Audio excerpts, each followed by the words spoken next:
correction de l'exercice 4. Donc la première question, c'était de définir les termes examen biochimique, hyperglycémie et glycosurie. Donc un examen biochimique, c'est par exemple une prise de sang pour doser des hormones, des ions. L'hyperglycémie, il faut penser à diviser ce terme en plusieurs mots. Donc hyper, on va avoir augmentation. Glyque, ça va être glucose. Et le suffixe émis, ça veut dire dans le sang. Avec ça, on va pouvoir faire une phrase. C'est donc l'augmentation de la concentration de glucose dans le sang. On fait pareil avec la glycosurie, donc on va découper le mot. Donc glyco, ça vient de glucose. Et zurie, ça veut dire les urines, dans les urines. Donc on fait une phrase. La glycosurie, c'est donc la présence de glucose dans les urines.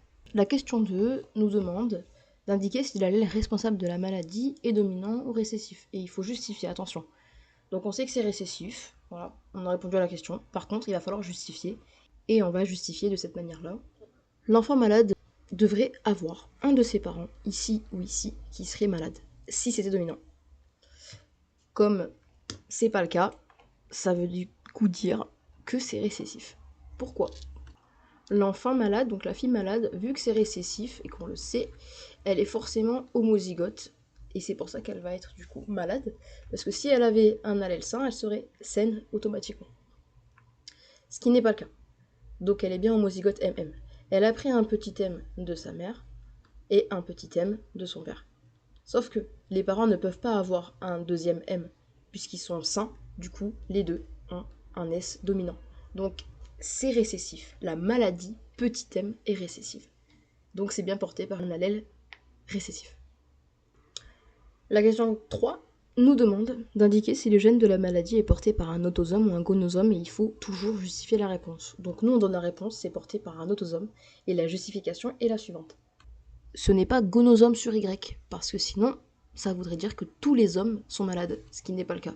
Ici on a un homme sain, etc. Pareil, on ne devrait pas avoir de femme malade, ce qui n'est pas le cas. Ici on a une femme qui est malade. Du coup, ce n'est vraiment pas porté par un gonosome Y. Donc on pourrait justifier comme ça par rapport au gonosome Y. Comme on sait que c'est récessif, l'enfant ici serait XM, toujours homozygote. Ça voudrait dire qu'il a eu un XM de sa mère, qui est forcément XM qu'une seule fois, parce que sinon elle aurait été malade, donc grand S.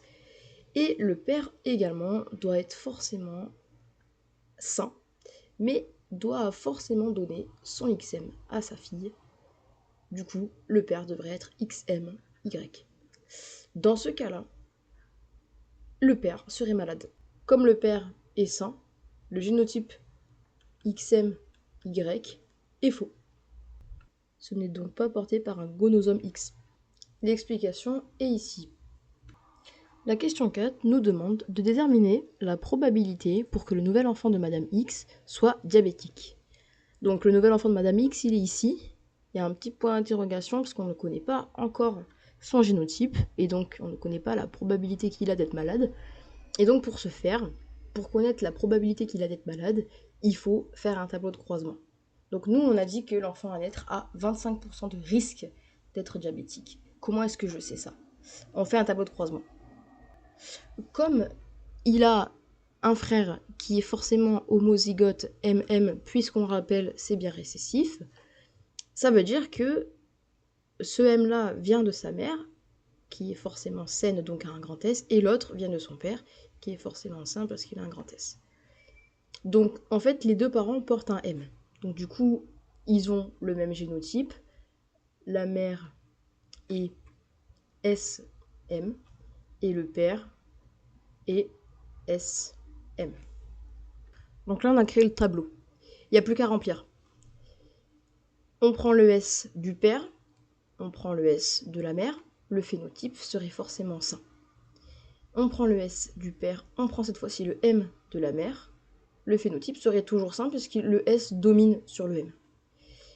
Ici, on prend le M du père, mais le S de la mère, le phénotype serait sain pour la même raison puisque le S domine sur le petit m. Et par contre ici, on voit qu'on a bien un cas où c'est homozygote et que du coup, vu que c'est homozygote récessif, ça va s'exprimer. Donc là, en fait, on a 100%, on fait 100 divisé par 4, qui nous donne 25. En gros, ça veut dire qu'ici, on a 25%, ici, on a 25%, ici, on a 25%, et ici, on a 25%. Si on additionne tout ça, ça nous fait bien 100%. Et du coup, on a 75% de chance d'être sain. Comme on voit ici, si on additionne 25 plus 25 plus 25, ça donne bien 75%.